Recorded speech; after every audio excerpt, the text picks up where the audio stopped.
This is Glow in the Dark Radio.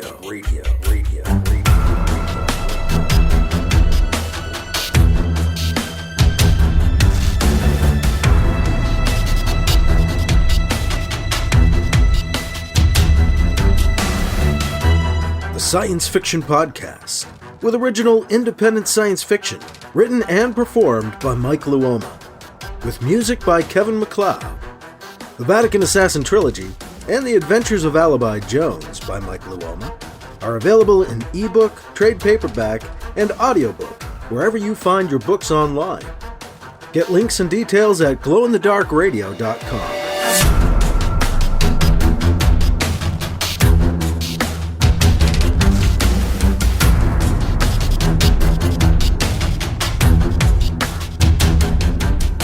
This is the science fiction podcast, Glow in the Dark Radio.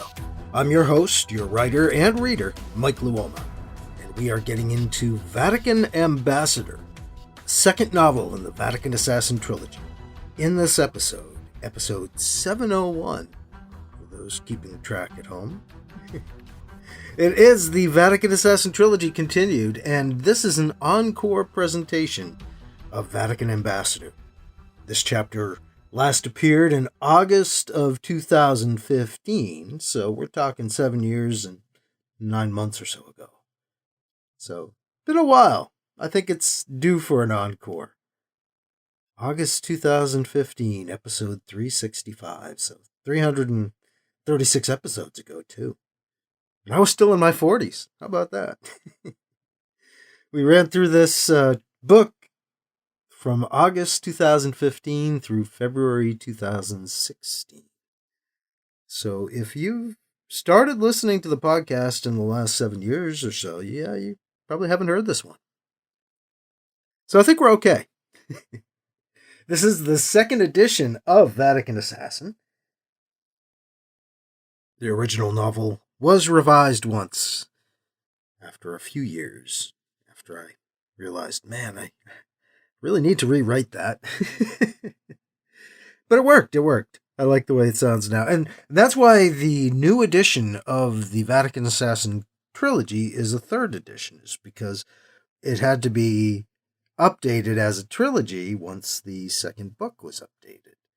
So that second edition of the Vatican Assassin trilogy is the one that's out there with the Jesse Lively cover on it, with the Pope shooting a gun that has a crucifix-shaped barrel. Yeah. So, that was the second edition. Now we've got the third edition of the Vatican Assassin trilogy is out in paperback and as an ebook, and that includes the new 15th anniversary edition of Vatican Assassin, which we just completed on our last episode. So, it has that new version of the oldest book that I've written. So let's set things up here. So if you're new, you can get right into the new novel without too much of a jarring impact. In Chapter 1, we're going to pick up where Vatican Assassin kind of left off. As Vatican Assassin ended, the UIN, which is the Universal Islamic Nation, they're based on Mars, they launched surprise attacks against the UTZ, that's the Universal Trade Zone, who control Earth and orbital stations. And the UIN also attacked formerly neutral Lunar Prime, the big outpost on the moon, which was kind of surprising. All this happened on Christmas Day, and these attacks were ultimately pretty costly to all sides. Of course, the UTZ, getting things destroyed, had to rebuild, but the UIN also lost a whole lot of ships in their efforts, and they lost their crews. So they've lost a chunk of their population at this point. Maybe the more bellicose factions will be quieted by that for a little bit here. We shall see. But yes, Lunar Prime had to rebuild. They've been rebuilding, and that's where we're going to pick things up. BC, our Vatican Assassin, has been helping in the rebuilding efforts. He didn't have much else to do because there's a new pope as of Christmas, and BC can't even be sure the new pope wants Vatican Assassin or two. So BC doesn't know if he's got that job anymore. He's going to have to wait and see. No one from the Vatican has really been in touch so far. And it's been a couple of months of rebuilding. So we'll pick things up on St. Patrick's Day as we get into the start of Vatican Ambassador. There is a Patreon to support this podcast. If you want to help support the podcast, you can do so at patreon.com/glowinthedarkradio. Got 3 tiers set up, $2 a month, $5 a month, and $10 a month. And I want to thank those who have been patrons for so long and help support my efforts. Keep the podcast going.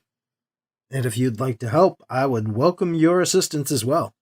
Again, patreon.com, or just go to glowinthedarkradio.com or mikeluoma.com and follow the links to Patreon. They allow you to put in your credit card and become a sustaining member of Glow in the Dark Radio, again, for $2, $5, or $10 a month. And that's a big help. My patrons help me keep this podcast going. I don't charge for the podcast, but if you can help out by becoming a patron, that's huge. So thank you again to those who do. And as we are celebrating the release of the Vatican Assassin trilogy in its new 3rd edition, I want to remind you can get that as a paperback or as an ebook, everywhere paperbacks and ebooks are sold online. And there are details at glowinthedarkradio.com or mikeluoma.com.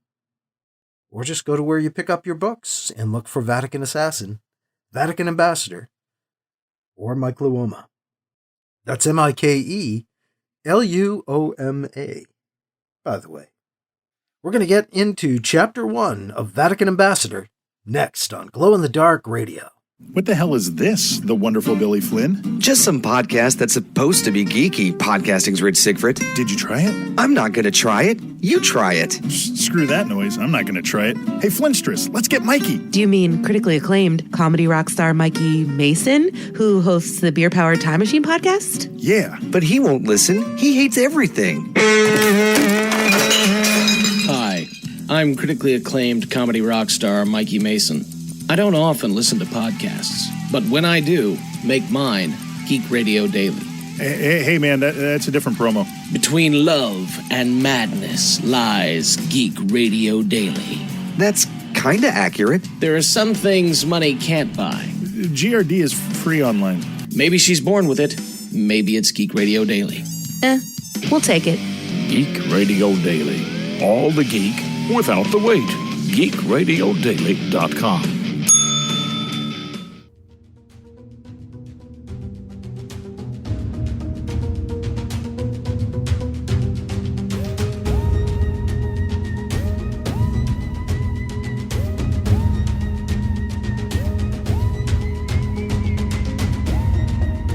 Now here's Chapter 1 of Vatican Ambassador on Glow in the Dark Radio.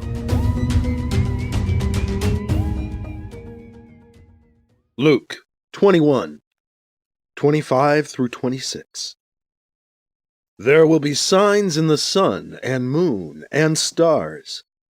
On earth, nations in agony, bewildered by the turmoil of the ocean and its waves.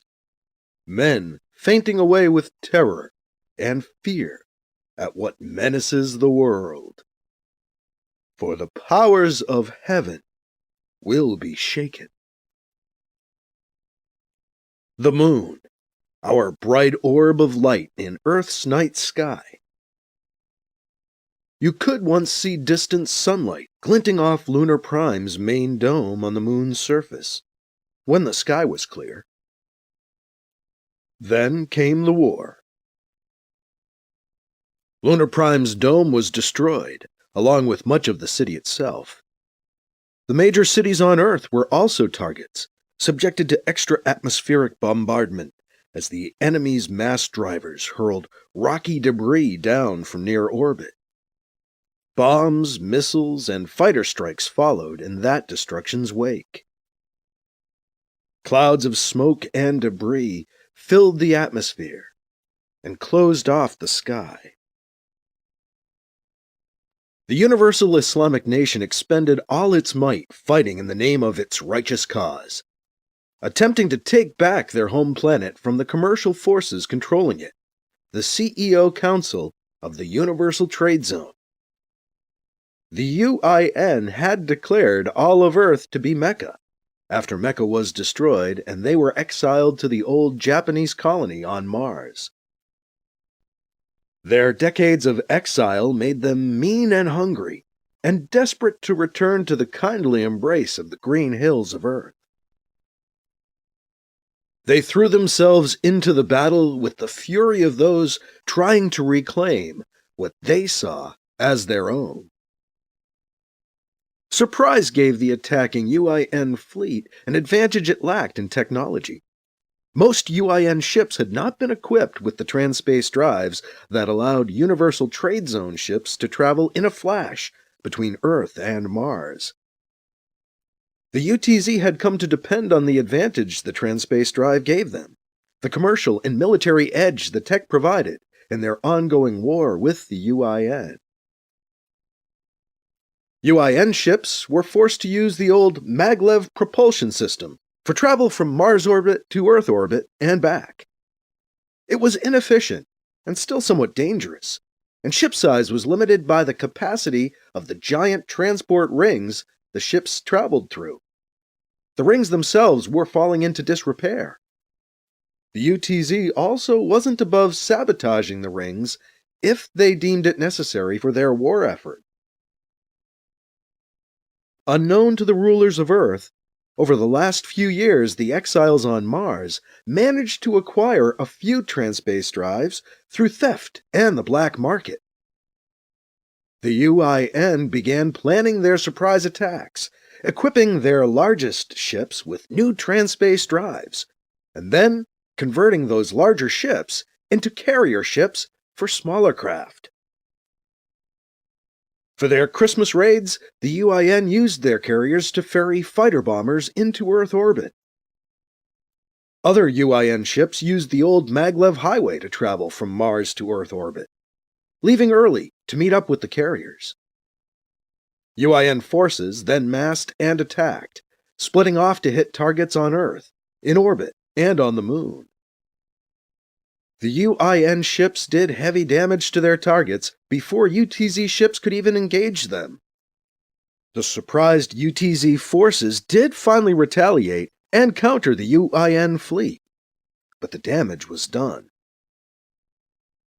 Besides punishing Lunar Prime, the UIN hit many major cities on Earth, including Los Angeles, Bangkok, Hong Kong, Ankara, Moscow, Pretoria, Rome and the Vatican, London, New York, and Santiago.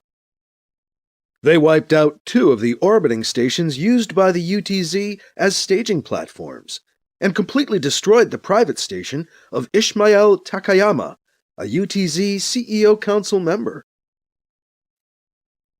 The forces of the Universal Trade Zone governing Earth ultimately repelled the attacks. The UIN was pushed back to Mars. But with the scale and the extent of the destruction, there was no winner. Each side retreated to lick their wounds, and to rebuild what had been destroyed. A haze of smoke, debris, and dust filled the atmosphere after the surprise attacks came on Christmas Day, almost 3 months ago. The Earth suffered nearly 2 months of worldwide, unnatural clouds and sooty rain. The constant rain dampened the spirits of those on the ground struggling to rebuild their cities. But the Earth has proven resilient once again. The planet itself, cleansing the pollution of war from her skies. You can again see the bright and full moon. And with a new dome now covering the atrium of her main city, you can once again see reflected sunlight when you look up at the moon. The people of Earth have proven resilient as well. Those left alive have been rebuilding, not only in the cities on Earth, but also in the stations in orbit and on Lunar Prime on the Moon. The survivors on the Moon faced many challenges, rebuilding airtight tunnels and structures, conserving resources, finding ways to replenish supplies, keeping themselves alive over the last 2.5 months was in itself a challenge. The Lunar Prime government directed the rebuilding. Work on the dome was its own separate project, a top priority. After the dome came spaceport reconstruction. They needed to rebuild ships' berths as fast as possible, so supply ships could land, dock, and unload. After the spaceport was rebuilt, the focus shifted to the city's infrastructure, living quarters, kitchens, and entertainment spaces for the residents and workers doing the hard work and heavy lifting. Rebuilding living spaces helped day-to-day life on Lunar Prime slowly get back to normal. Some of the construction on Lunar Prime has gone beyond simple rebuilding. New defensive batteries have been constructed at strategic points around the city.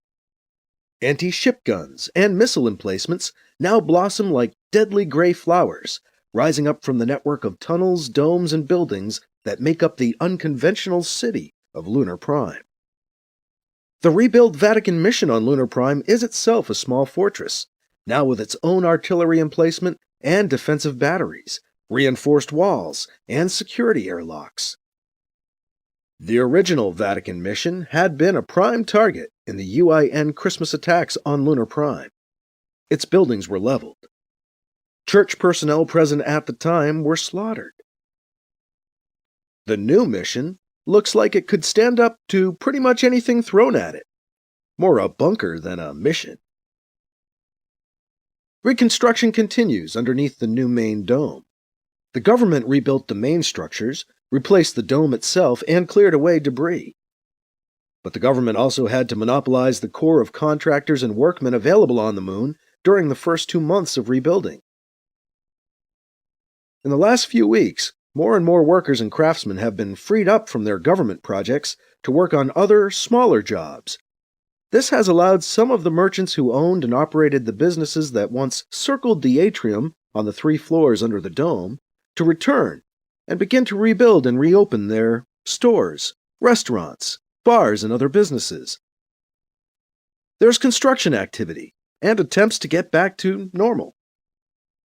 2 restaurants are already open, with limited menus. One of the clothing stores has managed to restock and reopen. It's a start. The picture remains incomplete. Some storefronts remain dark. But rebuilding continues. In the center of the atrium, new vegetation has been planted and is just starting to grow. The great old trees that looked like giant green scrub brushes are gone. Lost to space when the dome was breached in the attacks, along with the rest of the vegetation that flourished in and around the atrium's central pool. The government has planted these new trees and bushes, trying again. Scrawny saplings now quiver where the trunks of the old trees once sank their roots.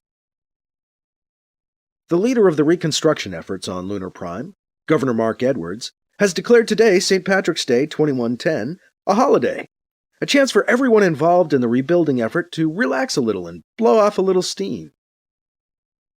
And as of today, there are at least 4 bars open under the main dome on the moon in which to celebrate. McGrady's, an Irish pub that opens out onto the atrium, was one of the first bars rebuilt out of the wreckage after the Christmas War, one of the first commercial establishments to again make a go of it. They reopened shortly after the new main dome was pressurized about a month ago. BC smiles and sips his pint of dark ale as he sits by himself at a small table in the crowded bar. It's good to be celebrating something, even if it's just St. Patrick's Day. And what a perfect place to be today. Wonder if the proprietor's really Irish, or if he even knows anyone named McGrady. Not that anyone really cares right now. BC sits near the back wall of the pub, a perfect vantage point for people watching. He can see relief in folks' faces, see flashing signs of hope, even happiness in the eyes of the people in the crowd of drinking revelers. Everyone needs this. All working so hard to rebuild over the last couple of months. So much destroyed. So many dead. So much changed now, forever. Miss the Cardinal. Even Miss Swan. She was annoying. That doesn't mean she deserved to die. Man, has it been 2.5 months? Months can fly by before you know it when you're busy. All of your time is occupied. There's never enough of it. And it's gone before you know it. That and every year seems to go by faster as I get older. BC looks at the crowd as he muses on. Huh. I don't think anybody here is Irish. Never mind Catholic. Funny. Guess everybody really is Irish on St. Patrick's Day. Even on the moon. Ambassador, you ready for another one? A young guy in his 20s wearing a yarmulke nearly bumps into BC's chair as he offers to buy him a beer. Who's he? Let's see. Simon something, maybe? Can't be sure. What? No thanks. Not yet. But thank you. BC smiles as he begs off the offer.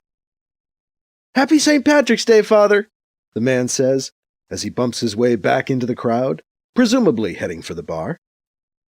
Yep. Everybody's Irish today. Happy St. Patrick's Day indeed. Happy day off. Finally. Stroke of genius on Edward's part. Universal day of rest and relaxation, well deserved. Governor's decree. Speaking of Edwards, he should be here soon.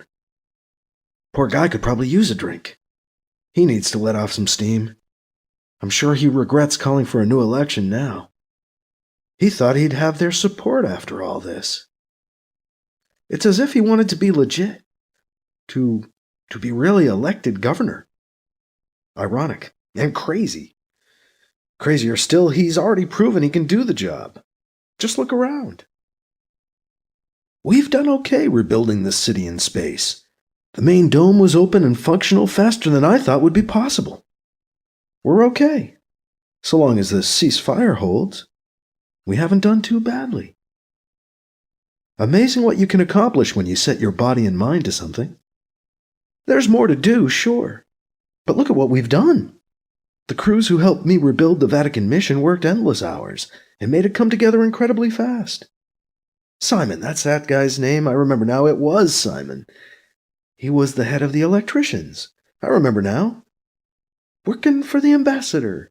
That was him. He always said that when he saw me coming. Simon wanted to buy the ambassador a beer. Nice.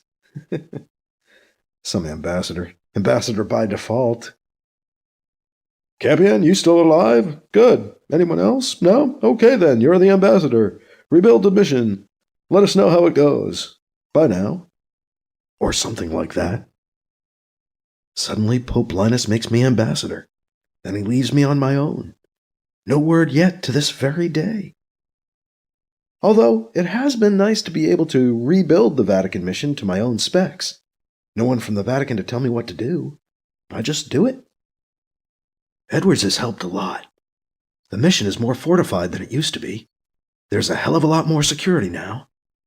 We should be able to withstand attacks. Maybe defend ourselves, I hope. Sure, there's a ceasefire now. But how long can that last? Probably just until each side builds enough new ships to do it all over again. So much destroyed. So many killed.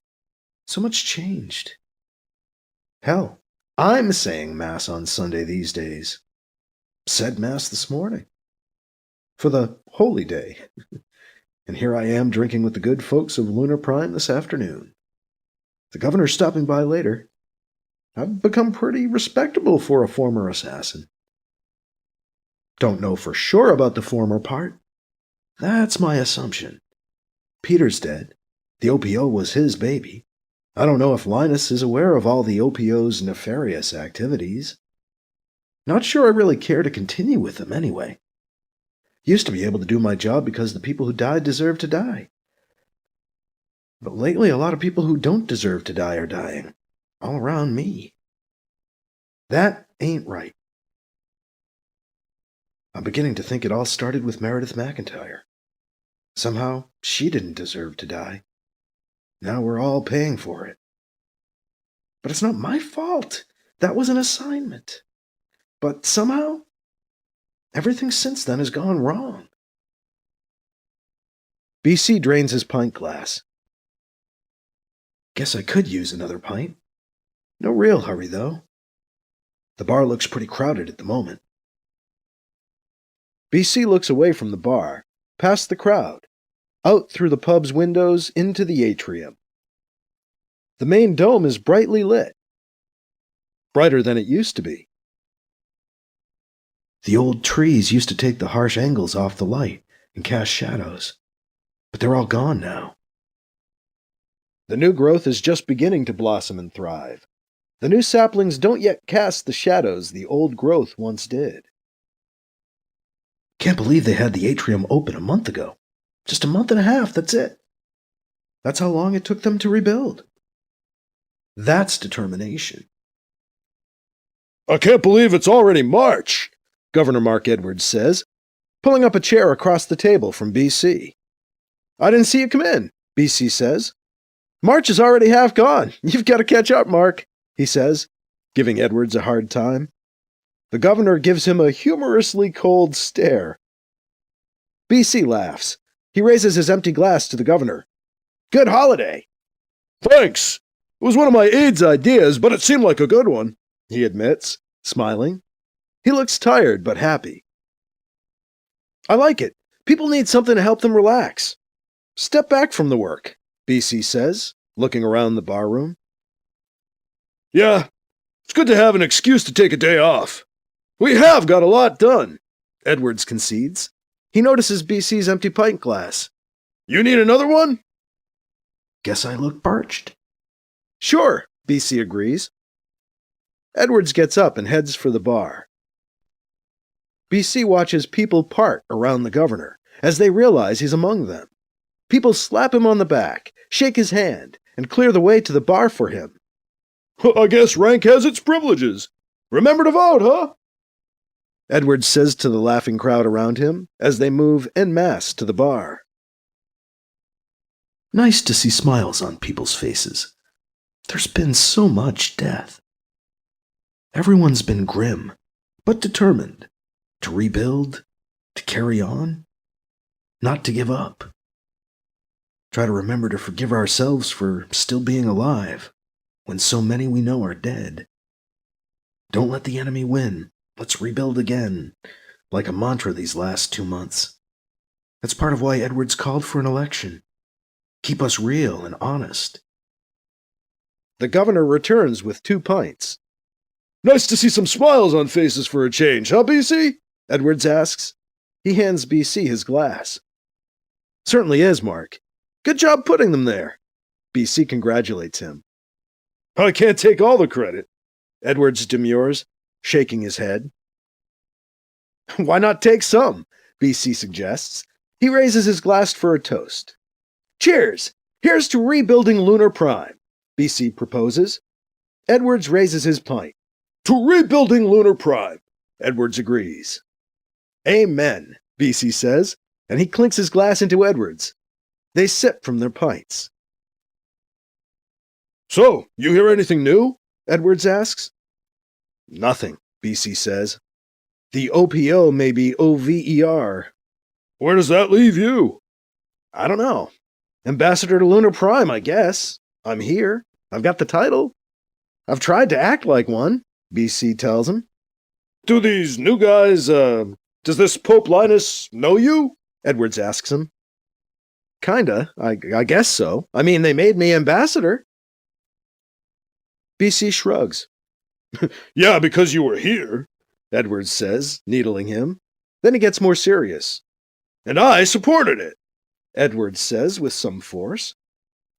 And again, I thank you, BC says. He takes another sip from his pint of ale. The last thing they said to me was, Congratulations! You're the acting ambassador from the Vatican to Lunar Prime. Rebuild the embassy, keep us informed, send back the bodies, thank you ever so much. I send my reports, but I never hear anything back. No new mission, no retaliation, no regrouping, nothing. BC shakes his head. You've done a good job, Edwards says, trying to encourage BC. The Vatican Mission looks good. Thanks. It's its own little fortress now. BC laughs. Then he changes the subject to what he really wants to talk to Edwards about. So, how's your campaign coming?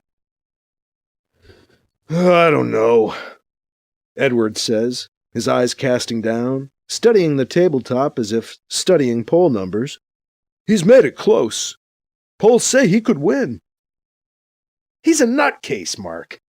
And you've led the reconstruction, BC says, throwing up his hands. A few heads turn towards their table. BC draws himself in, picks up his pint, and takes a sip. Heads turn back away. BC leans in towards Edwards across the table. He whispers, I can't believe anyone is supporting that psycho. He's built a lot of support with his neutrality campaign, Edwards says in a low voice. Like you're not fair and neutral, BC says with a touch of sarcasm. He leans back. Edwards shakes his head. I'm not, BC, and you know it. And they know it, Edwards says, a sweep of his right arm indicating the general populace of Lunar Prime. I'd like to be neutral. We tried to be. But the UIN attacked us, plain and simple. Edwards' eyes grow wider, his voice louder as he relives the attacks in his mind. I don't want Lunar Prime to be neutral. But for some stupid reason, they still expect us to be. Edwards notices people are leaning in, trying to listen. He calms himself down and takes a sip of his ale. BC is still angry.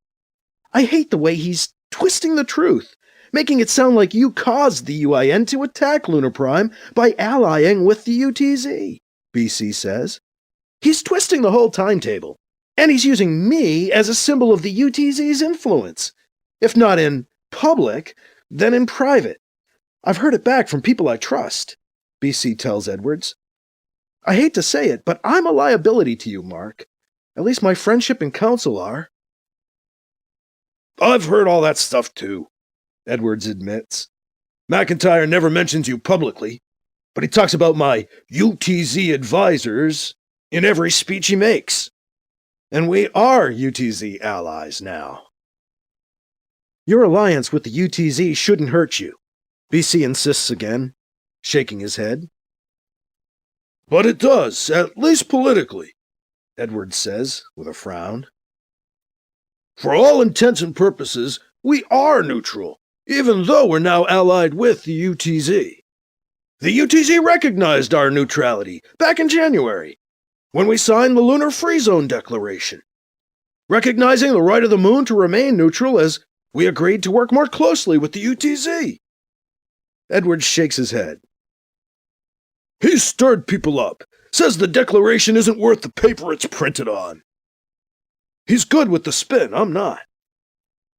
Edwards downs the rest of his pint. Guess I'm thirsty this afternoon. Do you know what he said this morning?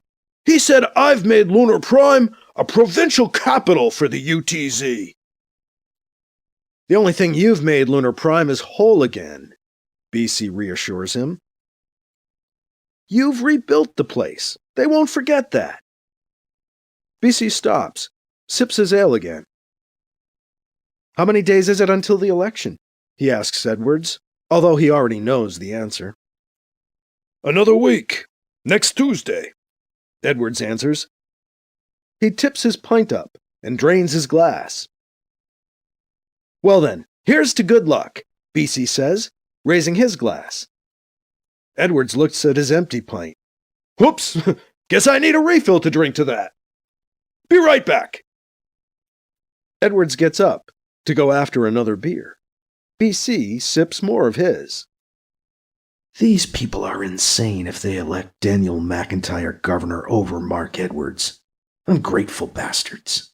How could they work so hard with Mark to rebuild this place, only to turn it over to that asshole? Hey, Father, how are you? Happy St. Paddy's Day, Padre.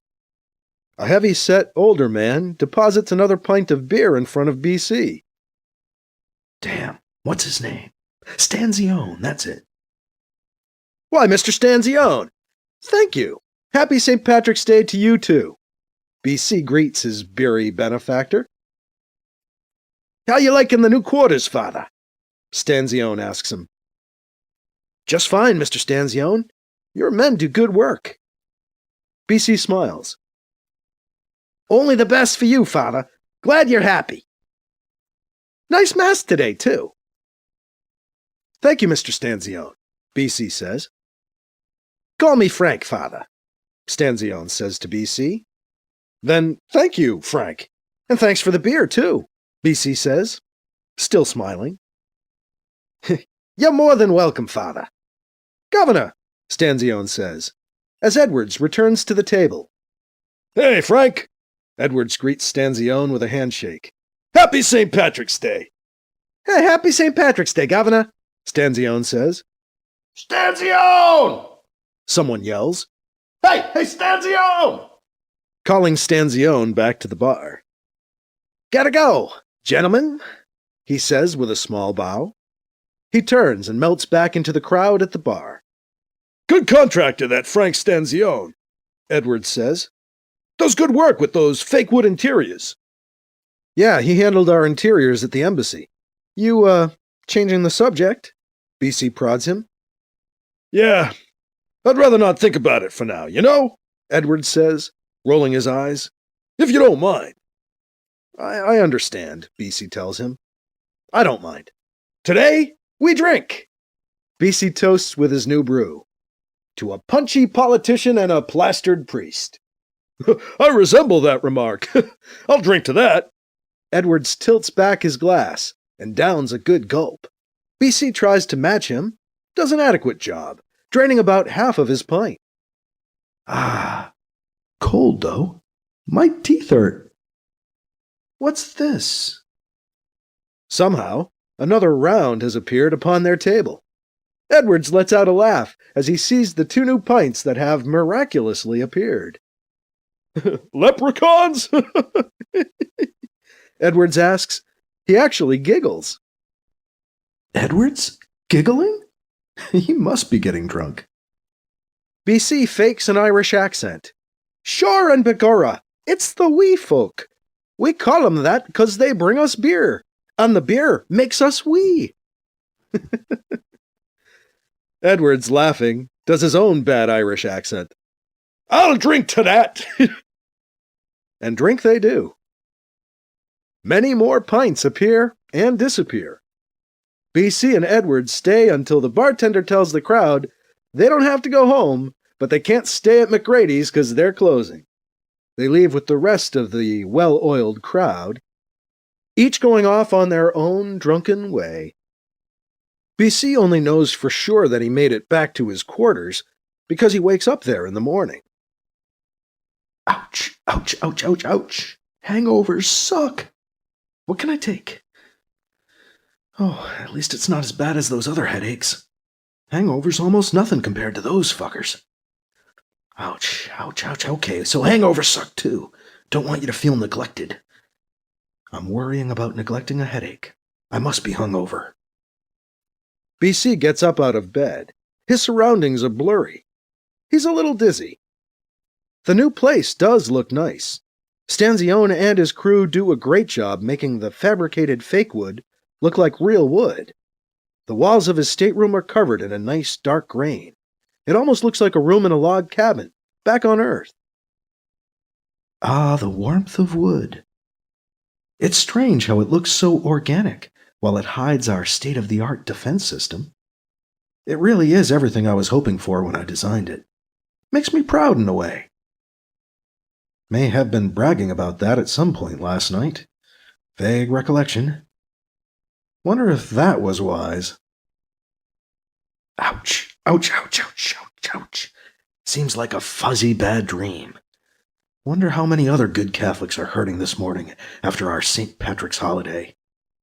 Bet I'm not the only one. And it's probably not just Catholics. Bet most everyone who wished they were Irish yesterday wishes today they were only dreaming they were drinking like Irishmen.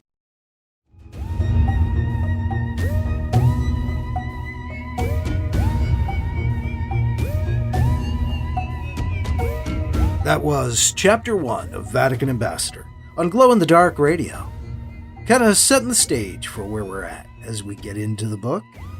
BC now, enjoying a few with Edwards on St. Patrick's Day, but he's done what he can to rebuild the Vatican Mission and make it better, stronger, faster, maybe? I don't know.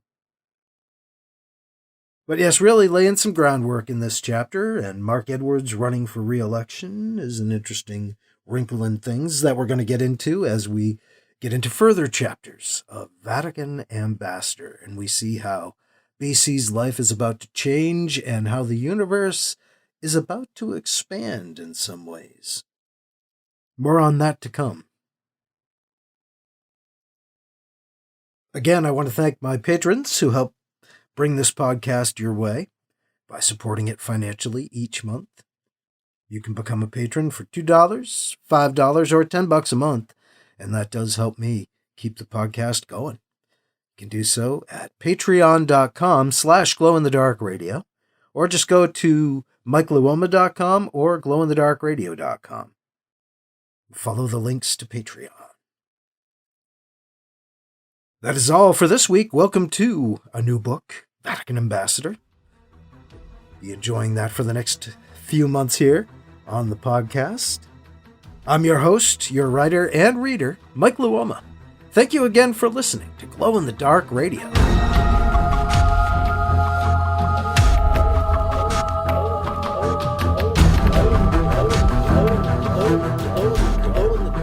Glow in the Dark Radio.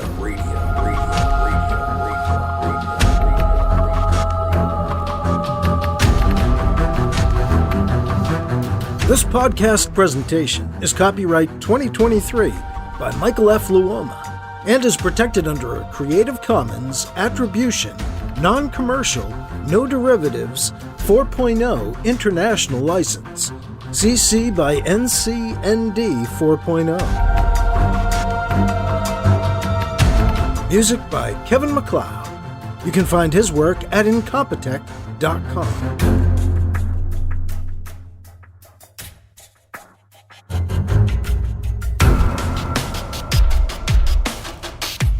Mike's books are available in ebook, paperback, and audiobook, wherever you find books online. Get links and more details at glowinthedarkradio.com and mikeluoma.com. This has been a presentation of Glow in the Dark Radio.